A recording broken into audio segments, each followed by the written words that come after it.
दज्जाल के बारे में बहुत सारे हदीस हैं, लेकिन एक हदीस में हमें दज्जाल की एग्जैक्ट लोकेशन के बारे में बहुत सारे हिंट्स दिए गए हैं। और ये हदीस हम सब ने बार बार सुनी हुई है कि एक दिन भरी महफिल में रसूलुल्लाह सल्लल्लाहु अलैहि वसल्लम के पास एक ईसाई आया और उसने इस्लाम कबूल करके अपना वाकया सुनाया कि मैं और कुछ लोग अरब से मशरिक की तरफ रवाना हुए। हम अभी रास्ते में ही थे कि अचानक समंदर का मौसम बदल गया और हमारी कश्ती अपने रास्ते से भटक गई। एक महीना इधर उधर भटकने के बाद समंदर ने आखिरकार हमारी कश्ती को एक जजीरे के पास ला खड़ा किया। बड़ी कश्ती डॉक करके हम छोटी कश्तियों के जरिए उस जजीरे पे पहुंचे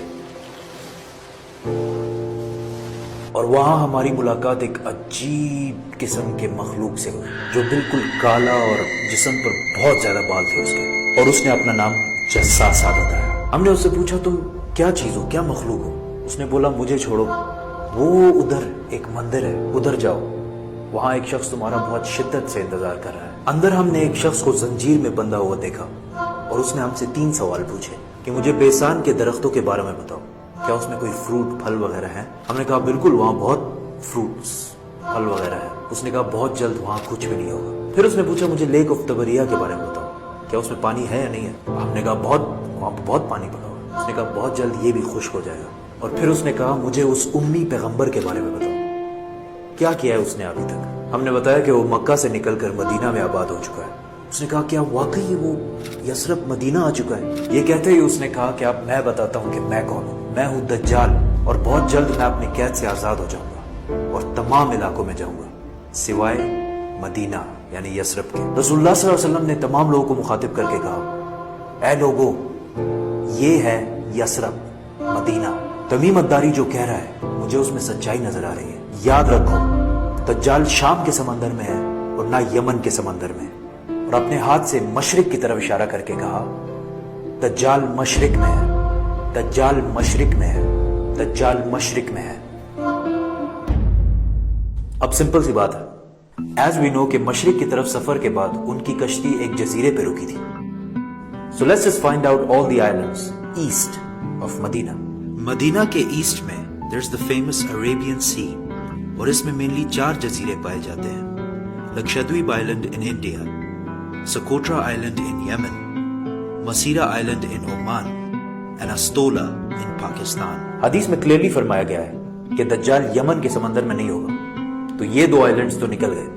रसूलुल्लाह सल्लल्लाहु अलैहि वसल्लम ने मदीना में जो मशरिक की तरफ इशारा किया था, अगर उससे हम एक सीधी लाइन खींचे तो वो बिल्कुल अस्तोला आइलैंड के ऊपर से गुजरती है। और जब जसासा ने उनको उस जजीरे पे एक टेंपल मंदिर की तरफ भेजा था, तो इस जजीरे पे एक मंदिर टेंपल के कोई रिमेन्स तो होने चाहिए। इंडिया के इस आइलैंड में तो ऐसा कुछ भी नहीं है, लेकिन पाकिस्तान के अस्तोला आइलैंड में पता है क्या है? मंदिर। लेकिन ये तो 1450 साल पुरानी कहानी है। मंदिर तो अभी 40-50 साल पहले बना होगा। 2000 साल पुराना मंदिर। और मंदिर भी किसका? काली माता, हिंदुओं की सबसे खतरनाक और खौफनाक गॉडेस, देवी, जो दिखने में बहुत खौफनाक और जिसके जिस्म पर भी बहुत ज्यादा बाल है। कुछ याद आया? जस्सासा। उन सहाबियों ने जिस अजीब से मखलूक की बात की थी, वो बिल्कुल हिंदुओं के इस भगवान से मिलता जुलता है। लेकिन अगर आज आप अस्तोला आइलैंड जाए तो आपको दज्जाल नहीं मिलेगा। वो आजाद हुआ है या नहीं ये तो नहीं पता, लेकिन ये जो जस्सासा है इसको गौर से देखें।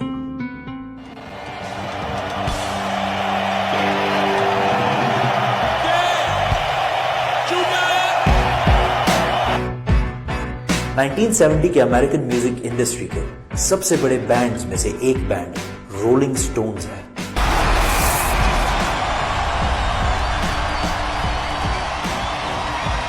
जिसने अपना ये लोगो हिंदू गॉडेस काली माता से इंस्पायर होकर बनाया। और ये लोगो पिछले सदी के सबसे मशहूर लोगोज में से एक है। और रोलिंग स्टोन्स बैंड को one of the greatest of all time माना जाता है।